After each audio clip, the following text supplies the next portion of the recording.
Hello, this is the Mysterious Mind here, and today I'm going to go over a little bit of the legacy of one of America's most famous and important poets, Lanston Hughes. Before I get into that, I'd like to give it some quick shouts. First, to all my new subscribers. 2 days ago, I had just 2 subscribers, and those were from people I knew. But then I went on this website called subaccess.com.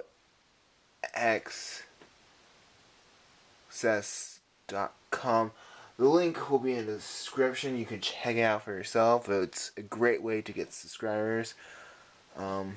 Again, last time I checked, I had 36.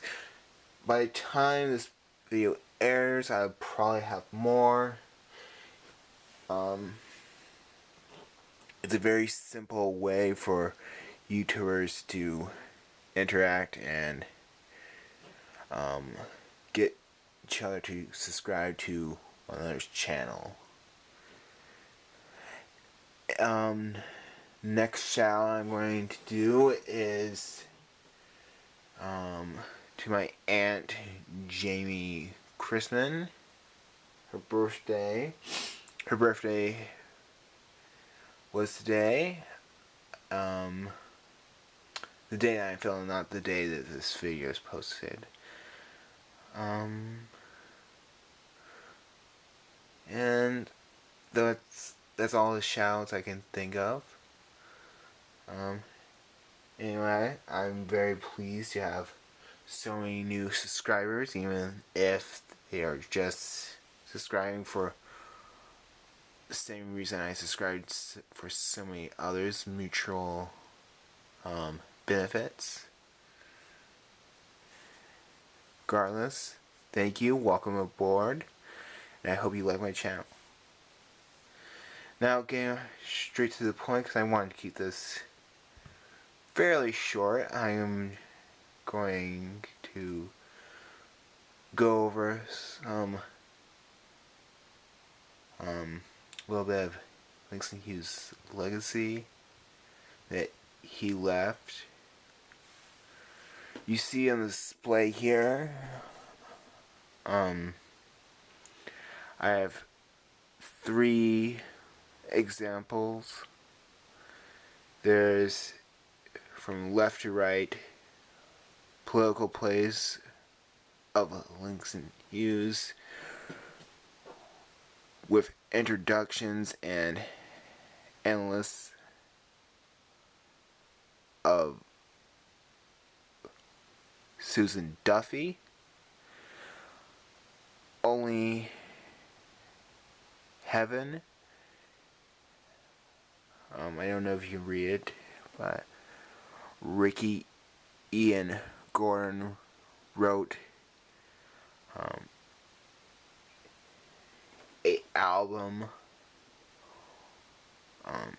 based on some of Lanston Hughes' poems, and it's quite lovely. We're going to go over one of the tracks here in a minute. And the largest item in my display, you see, it is the collection of poems Lanston Hughes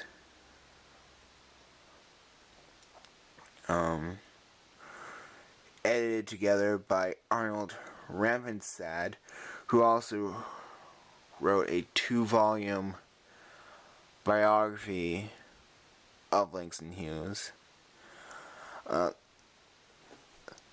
And associate editor David Rosell, if I'm pronouncing that right. Before we get on to some poetry accompanied by light jazz piano, I'm going to talk to you about one of Lanston Hughes' political plays. It is called Scarborough Limited, a one-act play by Lanston Hughes.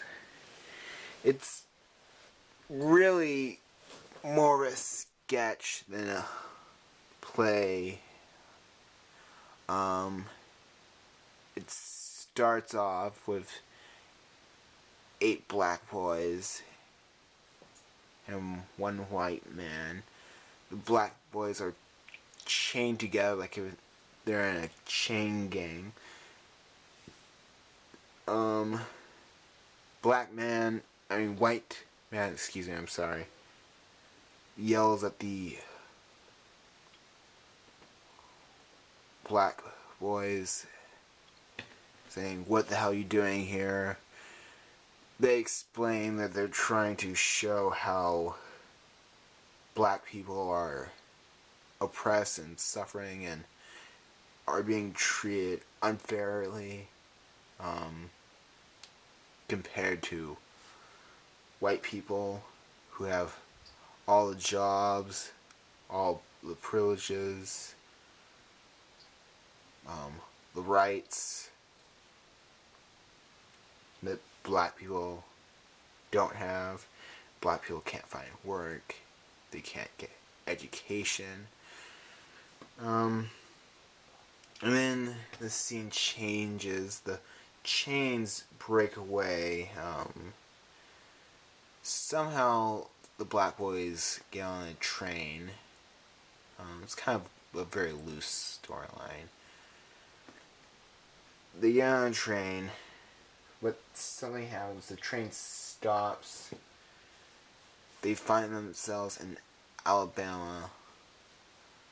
They are apprehended by this sheriff, who I guess is harassing these boys. Well, because they're black, but because they are on the train illegally. They are hobos, and worse still, they were on a train with these white girls who they had not seen before. I guess they were on opposite sides of the boxcar. The girls, of course, aren't harassed, at least not in the way the black boys are.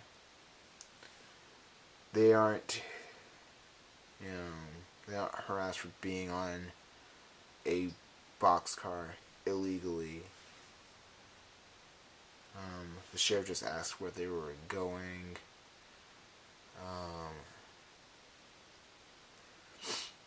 And somehow the sheriff gets in his head that one of these black boys, or all the black boys, had done something to the white girls, and the white girls get peer pressured into saying that the black boys had raped them, and even though the black boys had not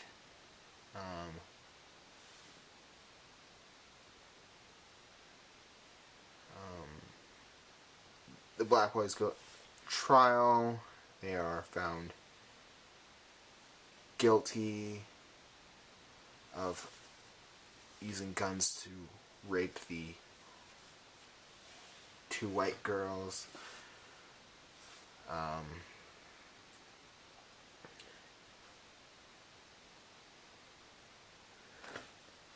People are shouting for them to be executed. But then, as the black boys are approaching an electric chair, the red voices, also known as communists,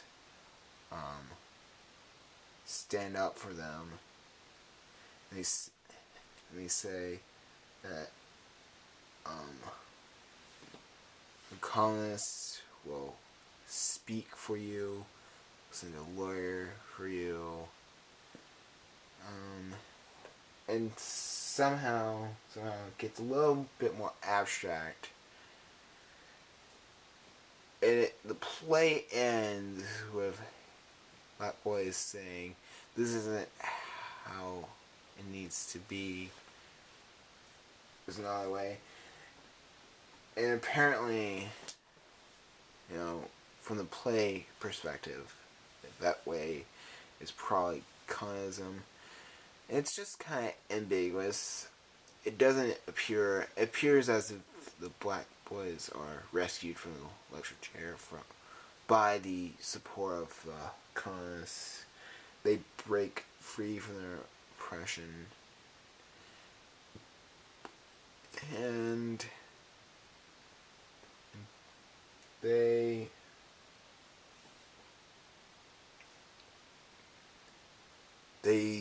I guess they leave it up to humanity the time to decide how they will interpret this, what perspectives they're going to take, and will they evolve for the better? Will they will they stop oppressing each other pointlessly? So that pretty much sums up the play. So I'm going to move on. I'm going to play track 3, and I'm going to be very quiet, and I invite you to do the same. Just listen carefully. There's a very soft spoken, it's not a song, just a recite of Lanston Hughes' poem, "I Dream of a World." On the day I'm filming this was made part of the Lanston Hughes 113th birthday doodle. So I thought I'd share it today. It's one of his nicer poems. And now I'm going to be quiet. Just press play. I dream a world where man, no other man will scorn, where love will bless the earth and peace its paths adorn. I dream a world where all will know sweet freedom's way, where greed no longer saps the soul, nor avarice blights our day. A world I dream where black and white, whatever race you be, will share the bounties of the earth, and every man is free. Where wretchedness will hang its head, and joy like a pearl, akin to needs of all mankind. Of such I dream my world. Okay. So, it's a pretty straightforward poem. I tried to research some bit more information on the poem, see if there was any extra symbolism, like a meaning behind the meaning. But it's a pretty straightforward poem. It's if you can understand John Lennon's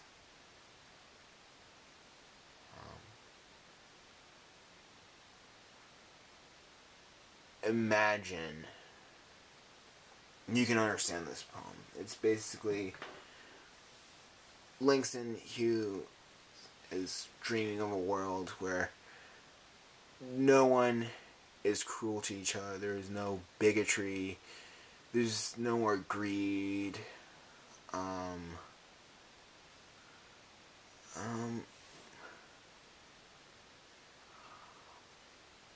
the only thing I would, um, you know, analyze further is in light of um, the play we just went over. You know, had elements of communism. Maybe like sharing the world is a communist idea, but really it's probably just an ideal of Lanston Hughes, and that's just kind of guy he was. Um, he actually had friends of multiple nationalities from all different backgrounds. He got along with a lot of different people. Um,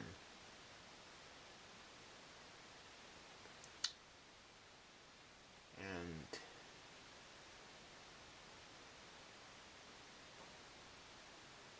he's just saying, you know, there would be no more. There shouldn't be any more um, bigotry or discrimination or prejudice against races. Um, so I guess that about sums up this episode. I think tomorrow I'm going to go back to my drawing, but this might be a regular thing I do too, because, you know, with a name like The Mysterious Mind, I don't have a clear agenda in mind. I can discuss poetry, poets, music, and can draw. I like drawing, but, you know, I have other interests too, so, you know, any of my subscribers want to leave a comment, want me to do more poetry discussions, there are plenty of Lanston Hughes poems out there. There are plenty of other great poets out there that I can get into. I can tell you more about Lanston Hughes' life. I've read a little bit about him. I read that biography. And always,